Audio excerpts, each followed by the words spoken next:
of the world, and certainly we need to pay tribute to the concept of greening this earth and protecting this earth, its water resources, its green resources, to make this a better place for all of us to live. I yield back.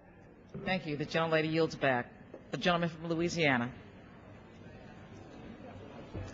Without objection, the gentleman is recognized for 1 minute. Thank you very much.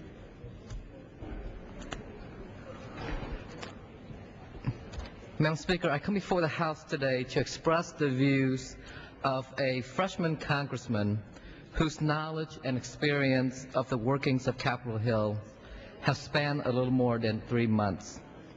While I am greatly honored to be a member of this governing body and cherish the friendship and support I have received from my colleagues, I would like to use this forum to express a concern: how we operate as a governing body.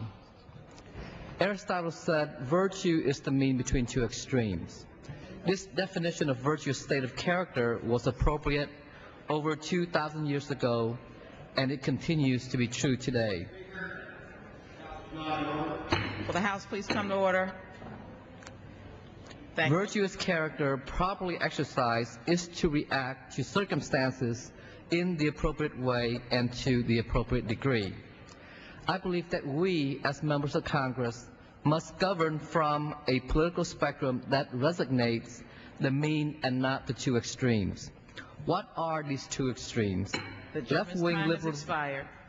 May I ask for extension, please? The chair will allow the gentleman to finish his thought. Thank you very much.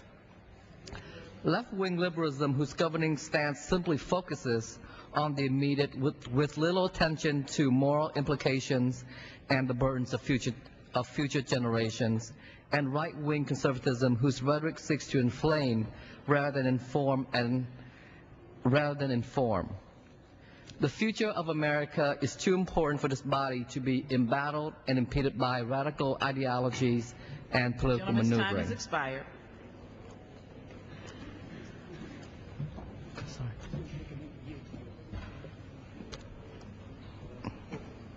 For what purpose does the gentleman from Texas rise? To address the House for 1 minute.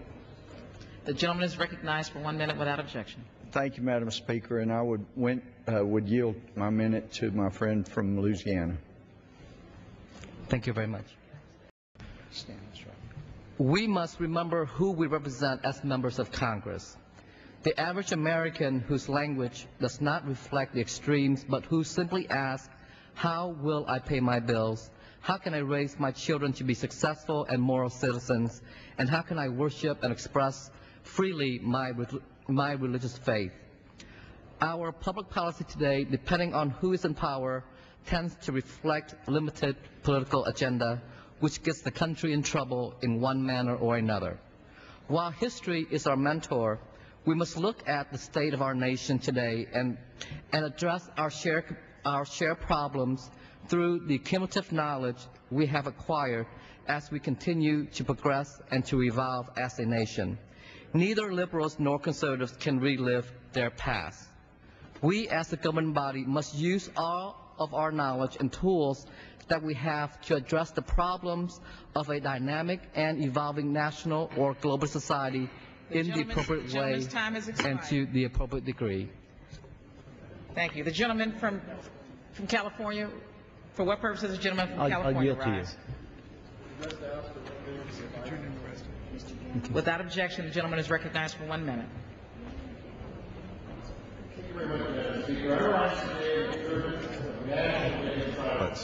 Last Friday, April 17th, marked the 13th annual National Day of Silence, a day where students throughout the country follow in the footsteps of the great civil rights advocates like Mahatma Gandhi and spend the day in civil disobedience. These students remain silent for 1 day to bring attention to and to highlight the discrimination some of their peers endure by speaking out about sexual orientation and their personal gender identity. When asked to explain why they will participate in a National Day of Silence, some of the young people district said, "We stand up and stand out by not speaking out on that day."